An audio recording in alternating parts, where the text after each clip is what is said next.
देखिए, सबसे ज़रूरी बात ये है कि कौमों की जो तकदीर बदलती है, उसमें सबसे बड़ा हाथ पॉलिटिकल पावर का होता है। किसी कौम को या किसी देश को तरक्की करनी हो, तो उसके लिए ज़रूरी ये है कि उसमें पॉजिटिव एटीट्यूड वाले लोग आगे आएँ और उनके हाथ में पॉलिटिकल पावर आए।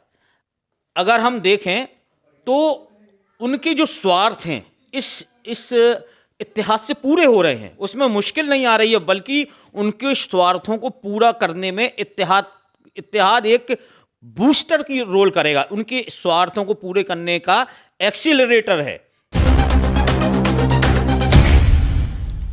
देश की सच्चाई सच छुपने नहीं देंगे। गुलशेर साहब, आपसे पहले भी हमारी कई मुलाकात हुई है। आप एक ताजिर भी हैं, लेकिन अक्सर आपने सियासी जमातों में काम भी किया है। ये अचानक से आप का जुड़ाव जो है नेशनल इत्तेहाद मंच से है। अब तो जिम्मेदारी भी आपने ली है, और पहले भी मैंने आपको देखा कि लगे रहते हैं। क्या लग रहा आपको, क्या नेशनल इत्तेहाद मंच में ऐसा क्या आपको दिख रहा है कि आपने ये तय किया कि नहीं, इसमें हमें काम करना है? देखिए, सबसे ज़रूरी बात यह है कि कौमों की जो तकदीर बदलती है, उसमें सबसे बड़ा हाथ पॉलिटिकल पावर का होता है। पॉलिटिकल पावर अलग अलग ज़मानों में हासिल करने के अलग अलग तरीके थे। इस ज़माने में जो तरीका है, वो डेमोक्रेसी में वोट के ज़रिए होता है। उसके लिए पॉलिटिकल पार्टियां होती हैं, और उन पॉलिटिकल पार्टियों को ही सत्ता मिलती है। सारे जो सरकार के पास जो शक्तियां होती हैं, वो पॉलिटिक्स के ज़रिए ही हासिल की जा सकती हैं। सरकार के पास ख़जाने की चाबी होती है।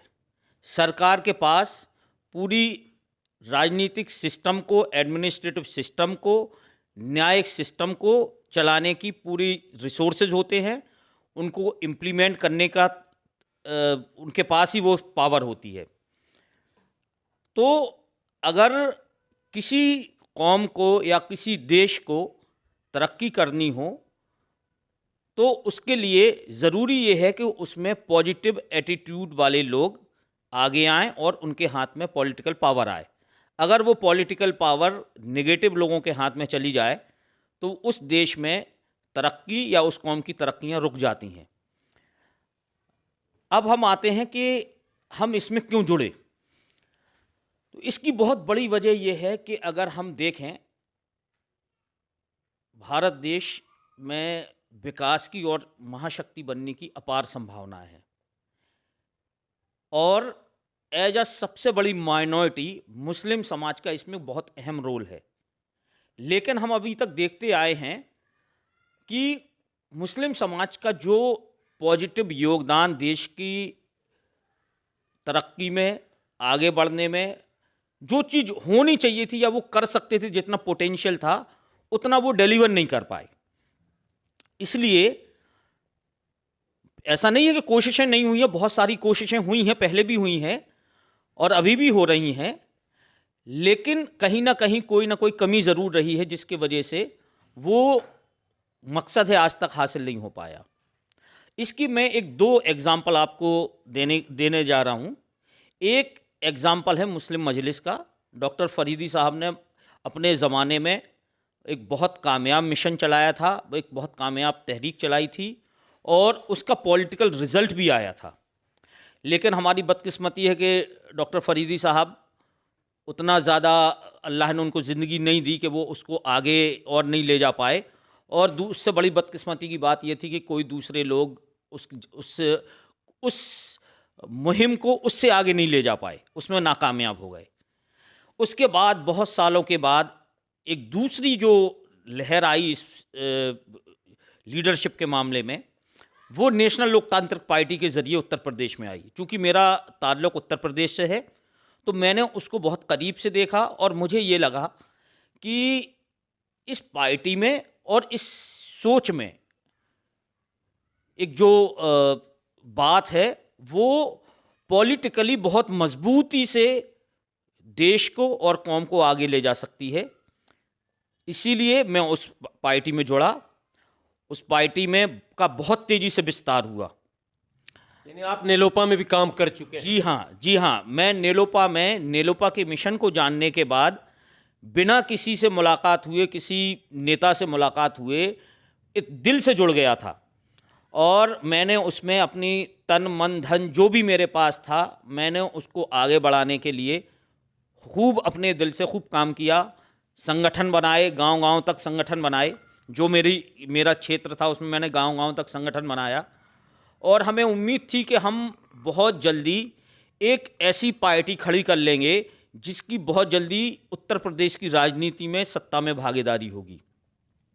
लेकिन बदकिस्मती से, मैं किसी पे ब्लेम नहीं करना चाहता हूँ, लेकिन शॉर्ट में ये समझ लें कि बदकिस्मती से वो बात आगे नहीं बढ़ पाई और पॉलिटिकल लीडरशिप जो थी उसमें टूट फूट की वजह से वो जो है मिशन रुक गया और मुझ जैसे लाखों कार्यकर्ता जो थे उन्होंने अपनी ज़िंदगियां, अपनी जवानियां, अपनी रिसोर्सेज, अपने कैरियर पार्टी के लिए वक्फ कर दिए थे। और वाकई में एक ऐसे वक्त में जब ये लग रहा था कि रिज़ल्ट आने वाला है, उस वक्त ये सारी गड़बड़ हो गई और उसके वजह से वो जहां पहुंचना था वो नहीं पहुंच पाई। तो वो कसक आज मुझ जैसे हज़ारों लाखों कार्यकर्ताओं में आज भी है।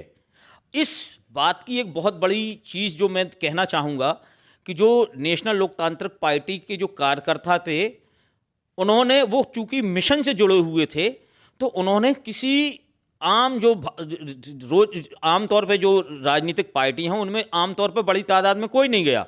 वो उनमें बड़ी तादाद ऐसी हुई कि वो काम नहीं किया, उन्होंने घर बैठ गए। वो, मुझे लगता है कि अब उनको वो घर जो बैठे थे उसको दूर करने का वक्त आ गया है। नेशनल इत्तेहाद मंच अब कोई अलग से पार्टी तो नहीं है, लेकिन ये जो एक लीडरशिप वाली एक कैटेगरी है कि एक लीडरशिप की सोच है कि मुस्लिम लीडरशिप की पार्टियां सत्ता में आपस में एकजुट होकर सत्ता में अपनी भागीदारी लें और हर समाज की जायज़ भागीदारी को दें। उसके लिए जो है ये मिशन बहुत काम का है। इसके कामयाब होने के बहुत सारे इम्कानात हैं। उसकी वजह ये है कि अगर अभी नेक्स्ट जो बड़ा इलेक्शन होने वाला है वो उत्तर प्रदेश में होने वाला है 2022 में, 2022 की शुरुआत में ही। और उत्तर प्रदेश में अगर हम मुसलमानों की तादाद देखें तो ऑफिशियली लगभग 20% मुसलमानों की आबादी है। इसलिए 20% आबादी एक बहुत बड़ी ताकत है। मेरे समझ से उत्तर प्रदेश में मुसलमानों के बाद जो दूसरी सबसे बड़ी ताकत वो है वो दलितों की है। तो इस लिहाज से अगर हम देखें तो बाकी जितने भी अगर हम ग्रुप देख लें वो बहुत छोटे हैं। इसलिए मुस्लिम क़यादत की पार्टियों के लिए बहुत बड़ा पोटेंशियल उत्तर प्रदेश में मौजूद है। तो आपको लग रहा कि ये सब वो नेशनल इत्तेहाद मंच की कोशिशों के नतीजे में ये सब मुत्तहिद हो जाएंगे? देखिए, हमारी कोशिश क्या है, हमारे हाथ में रिजल्ट नहीं है, हमारे हाथ में कोशिश है। मुझे लगता है कि जो मुस्लिम क़यादत वाली पार्टियां हैं उनका भी अपना पॉलिटिकल एक्सपीरियंस है। वो भी इस सच्चाई को समझते हैं या समझते होंगे कि अकेले चना भाड़ नहीं फोड़ सकता है। अभी वो अकेले इतनी बड़ी पार्टियां नहीं हुई हैं कि वो अकेले पूरे उत्तर प्रदेश जैसे बहुत बड़े सूबे को अकेले दम पर जीत सकें। इसका मेरे समझ से सबसे अच्छा तरीका यही है कि सबसे पहले मुस्लिम लीडरशिप की जितनी पार्टियां हैं वो आपस में एकजुट हो जाएं, अपनी अपनी सीट शेयरिंग कर लें और अपनी अपनी सीटों पर पूरी ताकत से जुट जाएं। जहां जहां उनके सीट्स, उनके संगठन हैं लेकिन सीट किसी दूसरी पार्टियों को मिली है, वो उसके लिए पूरी ताकत से उस इत्तेहाद की दूसरी पार्टियों के लिए काम करें। मतलब बिल्कुल निस्वार्थ गठबंधन होना चाहिए, कोई उसमें लालच ना हो।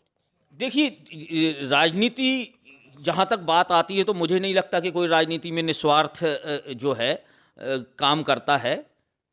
कुछ लोगों को छोड़ के उनका एक अपना पॉलिटिकल एजेंडा होता है, वो जायज़ है, राजनीति के लोकतंत्र में जायज़ है। लेकिन